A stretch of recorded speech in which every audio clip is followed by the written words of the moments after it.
Today I'm looking at a game from 1992 from GMT Games. It is called Arctic Storm. This is a game on the Winter War, the Russo-Finnish War between 1939 and 1940. And if I remember correctly, the game has weekly turns. It's somewhat operational, and there are 18 weekly turns in the game, and it's division, brigade, regiment size units mostly. This game was designed by David James Ritchie. I know he's no longer with us, but I have a number of his games, and I have always enjoyed them. And this game is pretty basic. It does have some nice chrome in it. It has an event segment, a supply segment, then the Soviet turn, and the Finnish turn, and then the end of turn, and then start again for the next week till you progress through the entire war. That is one of the neat things about this game is there's an events phase. It uses 10-sided dice, so you roll them, and you can get a result between 2 and 20. And there's an events table, and the table basically, here's a sampling of some of the events. Arctic Storm. An Arctic storm impedes operations and causes severe losses among poorly equipped Soviet troops. The Soviet player immediately removes one step from each Soviet unit in a Matai north of the severe weather line. If there are no Soviet units in Matis, the Soviet player removes one step from any Soviet unit in Finland north of the severe weather line. So that's an example. There's another one, Baltic storms, cloudy skies, frostbite, early spring, foreign volunteers, Western air cover, unopposed Western intervention, opposed Western intervention, Arctic landing, U.S. military aid. So you get the idea. There's a lot of events that can come up. It goes from A to Q. So there's quite a bit of variety that can happen in the game that will bring some flavor in. I really like that about this game. There's also, it's basically your usual type of game that you would expect, like this I go, you go, and it's kind of a linear set of turns, but there are some special rules for freezing water, as would be expected, so that's kind of a neat thing depending on the weather. There are rules for rail movement, which again would be important, especially in here. The game has stacking rules, so I think up to 6 stacking points can be in a hex, and it's checked at different phases in the game in each turn. And I think the stacking weight of the unit is on the counter, so that makes it nice. You're not allowed to inspect stacks, although the Finnish have some an exception, there's the word, I knew it was in there, to this. If they have certain units around, they can actually infiltrate and find out what's going on. There are zones of control, but they're not so rigid that you can't get out of them if you expend extra movement points. So that is a feature of this game. The combat has a number of nuances to them that affect it. There are obviously combat strength modifications depending on the type of terrain you're fighting in, but there's some interesting chrome with the column shifts once you have your final odds, which you get a shift if you have a headquarters command bonus.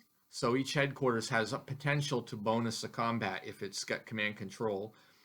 If you have a leader, and the Finns have, I think, 4 different historical leaders in this game, they can affect a column shift if they're in the combat. Their air is represented with air points, not aircraft counters. So if you put an air point in, that shifts the column in your favor. The Soviets get a bonus column shift on the first 2 turns or the first 2 weeks of battle when they face Finnish units for the first time. Soviet artillery gets a combat shift. Towns, that are being attacked, in addition to the, whatever other modifiers are for the terrain, get a leftward shift if you're attacking a town. If you're attacking across ice or bridge, you get a column shift. And actually, any Soviet units attacking on turn and 1 get bonus shifts because of the surprise and the opening of the combat. So that's an interesting feature. The Soviets do have headquarter units that can provide command control benefits, which can affect combats and things like that. So that is a nice in this game. There are some supply rules. Basically, you're either in supply or out, and there are penalties for being out of supply. There's also a special rule for moti, which I'm not really sure if I'm pronouncing that right, but it's a Finnish word meaning wood stacked for cutting, the rules say, and they applied that metaphorically to Soviet troops that were cut off. They were like wood stacked for cutting. So there's a special rule if you have pocketed some Soviet troops in the severe and harsh conditions. You have both sides have reinforcements and replacements that come into play during the course of the game. There is air power, as I mentioned, but the Soviets should be dominating here, and it's highlighted through the use of air points that can be assigned into support. Also, the Soviet player has the 201st Paratroop Brigade and the 9th and 10th Paratroop Infantry Brigades, which they get possibly as a reinforcement, as a special event, and these can paradrop. And it's a risky proposition for them, but they can paradrop, and the Soviets also have the potential for supplying units by air. There's also a whole rules section on sea power, and for the Barents Sea and the Gulf of Finland and the Baltic Islands, and basically the Soviets have some advantages because of having control of certain seas, and the Finns likely have some advantages along the Baltic Islands. Victory points are through capturing objectives, so this is included in the game. And one nice thing is that there is a little bit of a historical article here. I know the print's very small, kind of showing the what actually happened in the historical battle. And there are some design notes that David James Ritchie included regarding the terrain. He has some notes on the forest, ice, the Arctic, the Mannerheim line. He has a section on the weather and the factored effects and the gimme shelter rule, which he put in here. Basically, he says winter in Finland sucks. So there are weather-related events, and he talks about that and about frostbite and how he incorporated them into the rules. He also talks about weapons and armies in his design notes, the motorization of the Red Army, the artillery that the Red Army had, as well as Soviet tanks in this condition. He talks about Finnish ski units, the difficulties of Soviet supply and support, why he included Finnish leaders in the game, and rules for Finnish improvisation and how he accounted for that, as well as foreign volunteers, particularly the Brits, the French, and the Poles. So I think it's an excellent game. There's a lot of different games on the Winter War. I find it a fascinating topic, but this is Arctic Storm from GMT Games. So here's a picture from the opening of this game, and you see the Soviet. You've basically got Leningrad and the Mannerheim line here facing off in near Lake Ladoga and the Baltic.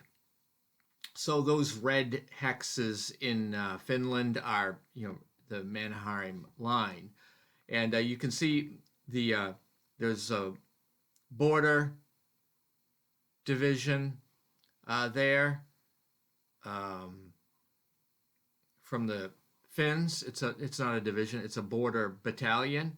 You can see they have a bicycle battalion. You get a ski unit there and another border. So these are, somewhat of a weak defense there, but you got a cavalry unit in the rear there. The Finns do have a tank company, the 4th Tank Company there. And you see an example of one of the leaders as well, Heinrichs. And this is their initial defensive position in Finland. And you see you've got some Soviet units there. They've got the headquarters. You've got the 7th Army headquarters. And you also have the Group G headquarters in Leningrad set up here. Also in Kronstadt, you've got a Soviet Marine unit. So you're seeing a great diversity of forces here. And, this is a tough area to get through. And, of course, the farther up on the right-hand side, and if you go up off the top of the picture, you're going to start getting into, where the really difficult battles happened because of the weather and the Finnish ski units and the Soviet forces.